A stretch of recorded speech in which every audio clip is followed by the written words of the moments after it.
علی بره، خدا مهربانی کند آن پدری را که فرزند خود را در نیکو کردن بر خودش حتی چیکار میکند؟ یاری میکند. این یاری چگونه هست؟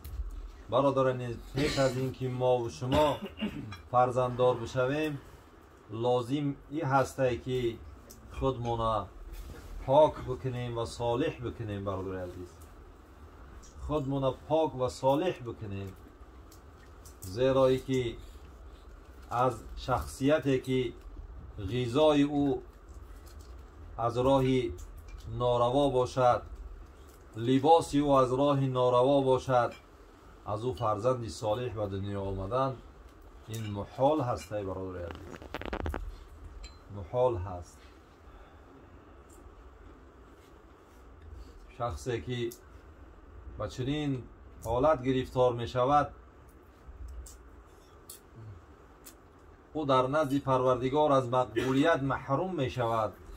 چگونه که حدیث مبارک می فرماید اون حضرت صلی الله علیه و سلم مردی را ذکر کردن که سفری طولانی پیش گرفتند و در او سفر در حالتی بسیار سخت و مشکل گرفتار اومدند.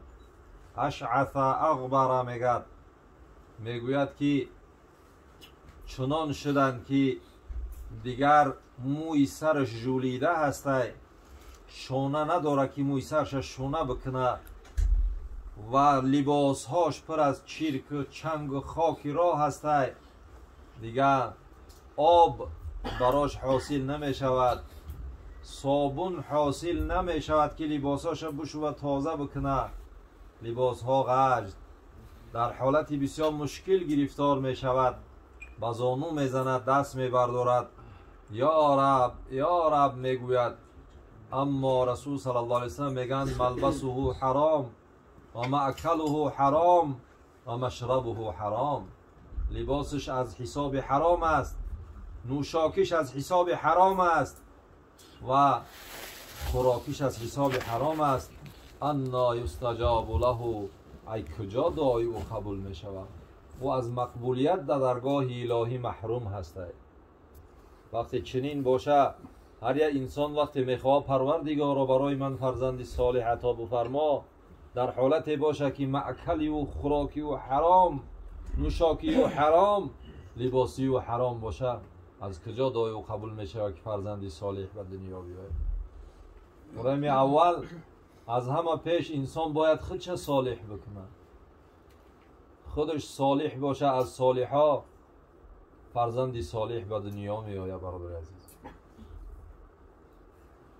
قصه اصحابی در سوره اصحاب کهف، قصه را هر یک کسی که از ما و شما با قرآن اگر معامله و نزدیکی داشته باشیم شاید خوندگی هستیم که دو پیغمبر خدا در سفر هستند، حضرت موسی کلیم الله و خضر علیهم السلام.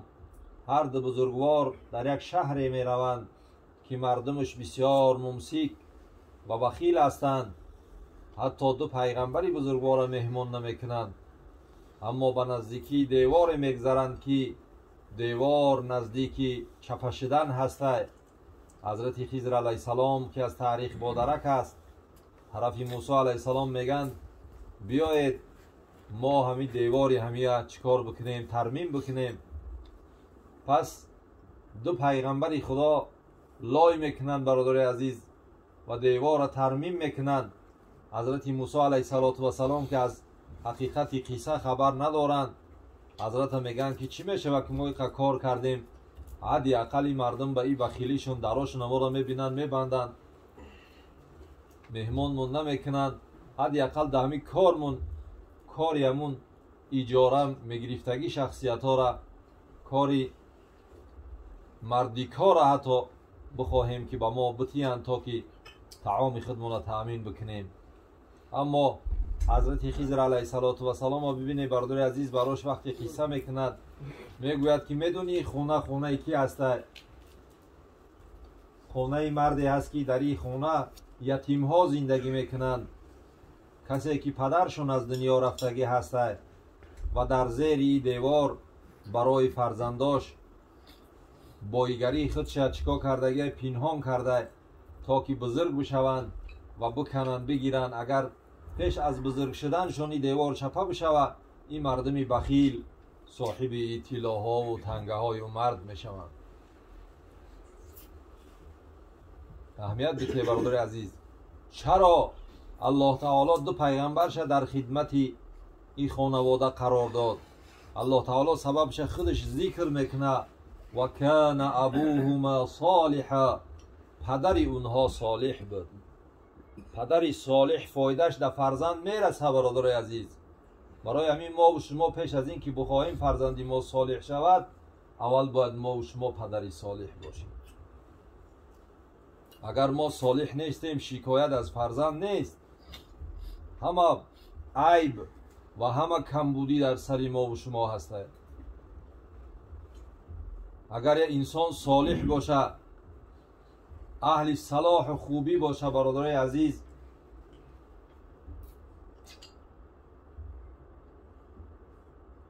فرزندای اونها را الله ذوالجلال و الاکرام براشون فضل میکند. حتی اهل تفسیر ذکر میکنند برادر عزیز که وقتی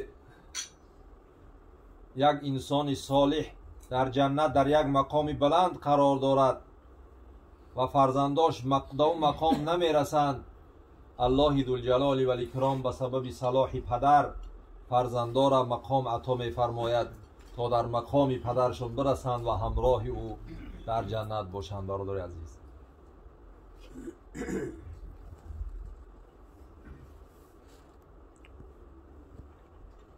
با همین خاطر ما و شما را لازم هسته پیش از همه صلاح خودمان چیکار بکنیم در نظر بگیریم.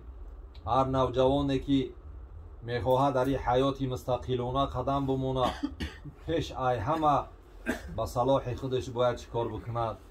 کار بکند تا که خودش صالح بسازه، پاک بسازه، تا از او فرزندی پاک و پاکیزه و مسلمان و صالح به دنیا بیاید.